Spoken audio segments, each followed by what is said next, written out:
ఖమ్మం అంటేనే కమ్మలకి అడ్డా అంటారు. అలాంటి కమ్మ ఆధిపత్యం ఉన్న జిల్లాలో పొంగులేటి శ్రీనివాసరెడ్డి సక్సెస్ఫుల్గా రాజకీయం నడపగలుగుతున్నారు ఎలా? సక్సెస్ఫుల్గా నడపగలుగుతున్నారని మా రజనీకాంత్ గారు సర్టిఫికేట్ ఇస్తే ఐఎమ్ హ్యాపీ. నడుపుతున్నట్టే కనిపిస్తుంది, నడపట్లేదని చెప్తారా మీరు? డెఫినెట్గా. ఎందుకు అని అంటే మీరు ఎంపీ అయ్యారు, తర్వాత మీ వియ్యంకుడిని ఎంపీ చేశారు, మరి అంత ఆధిపత్యం ప్రదర్శిస్తున్నారంటే నడుపుతున్నారని అనుకోవాలి. ఆధిపత్యం లేదు, అది ప్రేమతో చేసేది. ఆధిపత్యం అని నేను యాక్సెప్ట్ చేయను, కానీ ఖమ్మం జిల్లా ప్రజలతో నాకున్న బాండింగ్ అది ప్రేమ. అటువంటి సక్సెస్ఫుల్గా ఆ కమ్మ లేయర్ని ఎలా ఎలిమినేట్ చేయగలిగారు మీరు? అలా ఏం లేదు. దాంట్లో క్యాస్ట్ పాలిటిక్స్తో సక్సెస్ పర్సంటేజ్ ఎంత ఉండేది మీరు అనుభవజ్ఞులు, మీకు బాగా తెలుసు, చూసే ప్రేక్షకులకు కూడా తెలుసు. ఈ క్యాస్ట్ ఈక్వేషన్ అనేది నామినల్ ఫ్యాక్టర్ ఎక్కడైనా పనిచేస్తుంది. అది కమ్మనా, రెడ్డినా, ఇంకొక సామాజిక వర్గం అన్నది. దానికంటే కూడా నాతో ఇవాళ ఉన్న లీడర్లందరూ కూడా నా పక్కన ఉండేవాళ్ళు ప్రధానంగా ఉండేది కమ్మ లీడర్స్ అని నాతో. మీరు అంటే కమ్మవాళ్ళు అంటే మీకు అసలు పడదంట. పువ్వాడ అజయ్ని మీరు సక్సెస్ఫుల్గా ఎలిమినేట్ చేయించగలిగారు. అసలు బీఆర్ఎస్లో గొడవ స్టార్ట్ అయింది అక్కడ అనేది. ఇప్పుడు మీరు కాంగ్రెస్లోకి వచ్చిన తర్వాత రేణుకా చౌదరితో రోజు గొడవలే లేదు. రేణుకా చౌదరి గారు సిస్టరు, నాతో చాలా బాగుంటారు.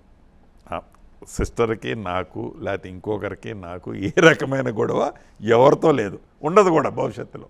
అంతవరకు చెప్పగలుగుతా.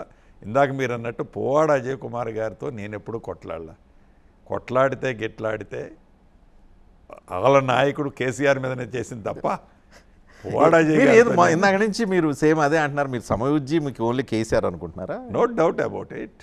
నేను వీళ్ళతో ఎందుకు కొట్లాడితే వీళ్ళ గురించి ఎందుకు కేసీఆర్ అనుకోవాలిగా మీరు మిమ్మల్ని సమవుజ్జి అని చెప్పి. ఆయన అనుకున్నా కాకపోతే నేను సక్సెస్ అయినా లేదా, దట్ ఈస్ ఇంపార్టెంట్.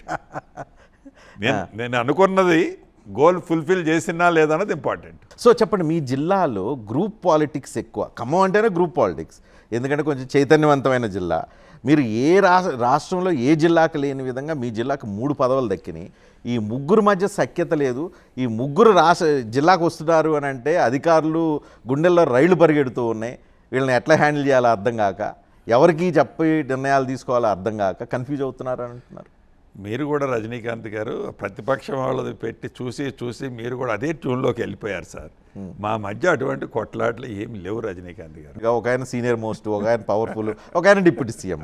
ఏమి లేకుండా ఎందుకంటే ఇంత పవర్ఫుల్ అనే వర్డ్ తీసేస్తే ఏది రెవెన్యూ మంత్రి అనండి, సీనియర్ మంత్రి తుమ్మల గారు నిజం, ఇది డిప్యూటీ సీఎం గారు బట్టి గారు నిజం, నేను రెవెన్యూ మంత్రిని. జిల్లాలో కాంగ్రెస్ నాయకులు నలిగిపోతున్నారంటే అధికారులు నలిగిపోతున్నారంటే మీ ముగ్గురు దెబ్బకి. చాలా సఖ్యతతో నడుపుకుంటాం.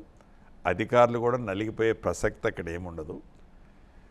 ఏదైతే ఏదన్నా ఇష్యూస్ ఉన్నప్పుడు, ఇందాక నేను చెప్పాను కదా, కుటుంబ సభ్యులు, బ్రదర్స్ అని. మీరు ఇంత సింపుల్ కొట్టేస్తున్నారు, కానీ ఒకళ్ళు చేయమంటారు, ఒకళ్ళు వద్దంటారు, ఒకళ్ళు ఉంచమంటారు, ఒకళ్ళు తీసేయమంటారు, ఒకళ్ళు కోల్చమంటారు, ఒకళ్ళు వద్దంటారు. ఇదేనంట జరుగుతుంది జిల్లాలో. కోల్చం అనేది ఎప్పుడూ ఉండదు, కట్టు అనేది ఉంటుంది తప్ప కోల్చం అనేది కాంగ్రెస్ డిక్షనరీలో ఉండదు సార్. అది కట్టు అనేది ఉంటుంది, కూల్చేది ఉండదు సార్.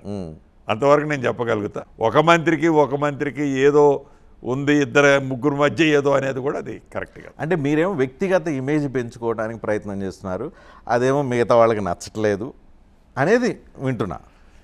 అంటే ఈ వ్యక్తిగతంతో పాటు పార్టీ కూడా స్ట్రెంగ్తెన్ అవ్వాలన్నది నా తాపత్రయం. అందరం పార్టీ లైన్లో ఉండాల్సి చేసేవాళ్ళం, పార్టీ లైన్లోనే పనిచేస్తాం. మీరు రియల్ ఎస్టేట్ కబ్జా ఎట్లా చేస్తారో ఖమ్మంను కూడా రాజకీయంగా కబ్జా చేసేసారు అని. రియల్ ఎస్టేట్లో కబ్జా చేయను, రాజకీయాన్ని కూడా ప్రజల మనసు దోసుకుంటాను, అంతవరకు చేస్తాం. మీరు డబ్బు రాజకీయం చేస్తారని, డబ్బులు శుభకార్యాలకి అశుభకార్యాలకి డబ్బులు పంపిణీ చేస్తూ ఉంటారని, అలా డబ్బుతో అట్రాక్ట్ చేస్తూ ఉంటారు పార్టీ కార్యకర్తలని, ప్రజల్ని అని. డబ్బు విలువ ఏంటో బాగా తెలిసినోడిని నేను. ఖర్చు కూడా అదే రకంగా పెడతారు. డబ్బు విలువ తెలిసినోడు ఏది కూడా, పేదోడి కష్టం తెలిసినప్పుడు, పేదోడి బాధ తెలిసినప్పుడు సాయం చేసే దాంట్లో తప్పకుండా చేస్తా, అవసరానికి తగ్గట్టు. కానీ డబ్బుని ఎదజల్లుతాననే ప్రతిపక్షం చేసే ఆరోపణలో శుద్ధ అబద్ధం. మరి ఏ రకంగా మీరు పొంగులేటి శ్రీనివాసరెడ్డి కరిష్మాను చూసి ప్రజలు అట్రాక్ట్ అవుతున్నారా, లేదు డబ్బును చూసి అట్రాక్ట్ అవుతున్నారా, పవర్ను చూసి అట్రాక్ట్ అవుతున్నారా అంటే ఏం చెప్తారు? ఇవాళ కాదు, నేను రాజకీయాల్లో వచ్చిన లగాయతు. ఫస్ట్ నేను రాజకీయాల్లోకి వచ్చిన కపుల్ ఆఫ్ డేస్లోనే షర్మిలమ్మ పాదయాత్ర వచ్చింది. ఆ రోజుల్లోనే నేను ఎక్కడా లేని విధంగా వచ్చిన కార్యకర్తలకి ఆ రోజు లగాయతు, వచ్చిన ప్రతి కార్యకర్తకి, అభిమానికి భోజనాలు పెట్టేవాడిని. పాదయాత్రలో పెద్ద ఎత్తున 1000 మందికి ఏర్పాటు చేసేవాడిని. అంటే కష్టంలో ఉండేవాడు, ఆకలితో వచ్చినోడు, బాధలతో వచ్చినోడిని కేర్ ఆఫ్ శ్రీనివాసరెడ్డి. ఇప్పుడు కూడా ఇప్పుడు కూడా still. రేపు కూడా? అదే నా సీక్రెట్. రేపు కూడా భవిష్యత్ నేనున్నంతకాలం, నేను భూమి మీద జీవించున్నంతకాలం ఈ 3 సీక్రెట్లే శ్రీనివాసరెడ్డి సీక్రెట్.